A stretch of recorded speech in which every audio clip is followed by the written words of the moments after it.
Hi, this is Kevin Sharp for Fanbase Press. Today I'm here with editor Heather Antos and writer Ryan North to talk about the new Star Trek Lower Decks graphic novel. That's us. Thank you for being here. My pleasure.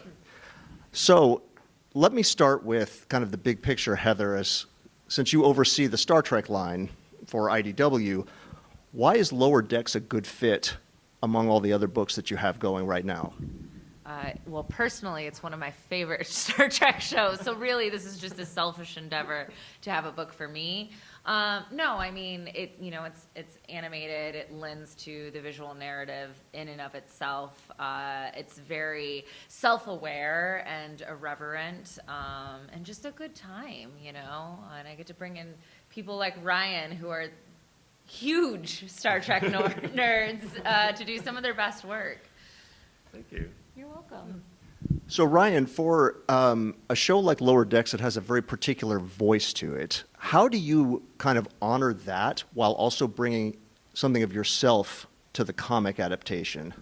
It's funny, I never thought of it that way. I felt like my voice and the Lower Decks voice were in parallel. The show, I mean, it really clicks with me, and I feel like maybe you could speak this too, Heather, where you shouldn't be doing anything in a different universe if you're not a fan of that universe. And I could not have, it would have been so horrible to try to do a Lower Decks comic if I didn't love Lower Decks. It just felt like putting on a familiar sweater. It just felt right. And so there was no sense of how do I fit my voice into this? I was like, oh, this is my hole, this belongs to me, sort of stuff. Yeah, I mean, honestly, when it came to finding a writer to pitch on Lower Decks, Ryan was the first person I thought of. One, because I knew he was a huge Star Trek nerd, but two, it's your irreverent sense of humor just falls in line with the tone of the show, and it's the same approach I have with the Lower Deck short and Celebrations, the Lower Deck short we have in the upcoming Star Trek 500. It really is kind of a personality test more so than some other right. Books that I've done, where I'm not only do you need to be a good writer, but it's kind of me judging someone based on their sense of humor, whether or not they'll be a good fit for Lower Decks, because it's a very specific tone. Yeah. And as the two of you, can you talk a little about the process of working together to make sure you get this quote unquote right? How do you decide on what the story is? Where do you fit this in amongst all the Lower Decks episodes? There's the crossover, the other books you've done. What's the process between the two of you for kind of hammering this out before the finished product? Well, the initial process was we have the idea, let's do this interactive comic book. And then I sent in, I think there's a paragraph or two, just here's the shape of it, here's some really cool tricks I think we can do with this format, because I've done a lot of interactive stuff with my books, Romeo and or Juliet and To Be or Not to Be. And you gave me some notes, I fleshed it out to a couple more pages, I think we sent that to Paramount. Yeah. And they gave us some notes too. We get it into a place between the two of us where we're happy with it before we bring the big boys in.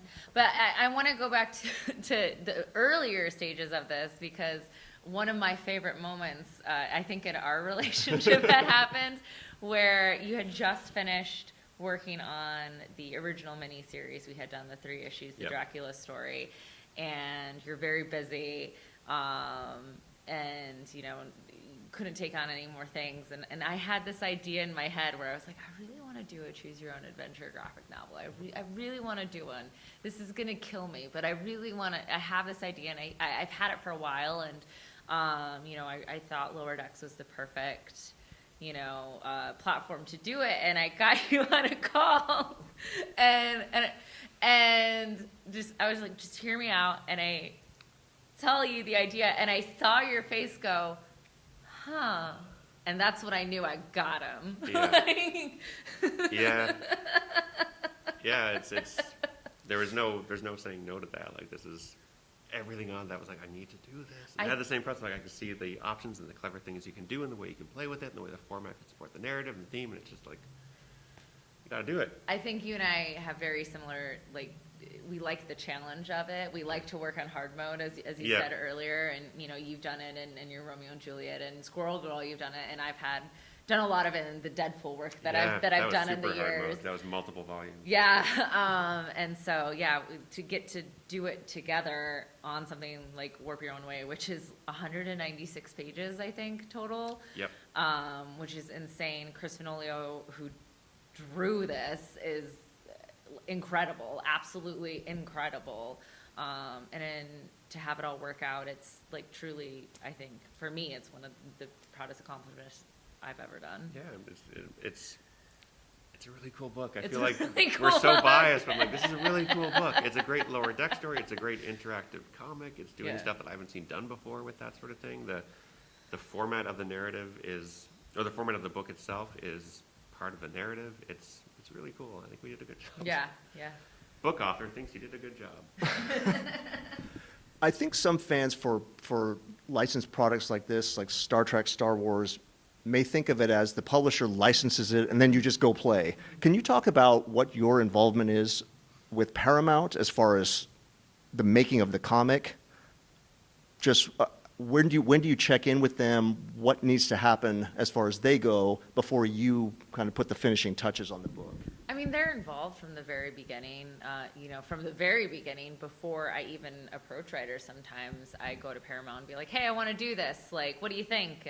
And they'll be like, great. Or they'll be like, absolutely not, depending on what it is. And I had actually pitched Mike McMahon an interactive graphic novel at San Diego 2 years ago. Oh, I didn't know that. Yeah, I Wow. pitched him personally on it, and he was into the idea, and that's the thing with Lower Decks is Mike McMahon, who's the showrunner and creator of the show, is very involved And loves comics. and loves comics. He's so supportive of the medium and so supportive of what we're doing. He's just excited to have more Lower Decks out there as much as the rest of us. So, kind of like we said before, Ryan and I get the initial concept and story idea together. From that, it goes to Paramount. There's a couple group on the licensing side there that will help with lore or just like other lore, the background, not lore the character, and make sure we're all in line. And then when it gets to a point where they're okay with it, it goes to Mike, who then will give the final thumbs up on things, and rinse, wash, repeat with every stage of the process with pencils, inks, colors, final letters, et cetera, et cetera. And for the script for this, since it is an interactive book. Yeah, it's not a script. It was. Well, I sent them an into here's how you can play through Yeah. the entire comic, just the script, but you click to make your choices and go all the way through. So I try to make it as easy as possible, because if we had just dumped a normal script on their desks, they'd be like, well, this is impossible to read. This is what are you doing? So in order to make it, hopefully they'll like it. They Let's got make to it easy. play They have to the- play it, yeah, yeah. go through and click through. Well, we have the editor and the writer here. Let's talk about the artist very quickly. How did you, I don't want to say discover Chris, but how did you find Chris for this project and Yeah. pair him and Ryan? So I had actually worked with Chris previously on some Star Wars adventure comics I had done, Ghosts of Vader Castle, and he has a kind of cartoony style that is, I would say, a cousin to the Lower Deck Adjacent, style. yeah. Yeah, it's very adjacent to that. But I happened to be in a comics Discord with Chris Fenolio where I got to learn how much of a Star Trek nerd he was. He's always posting Star Trek memes in there. And so when it came time for a Lower Decks book, I asked him, quite frankly, would you be interested? Would you want to do it? Can you draw, in the model? Because that's a very important aspect of the Lower Decks comics, is it has to look like the Lower Decks TV show. Yeah.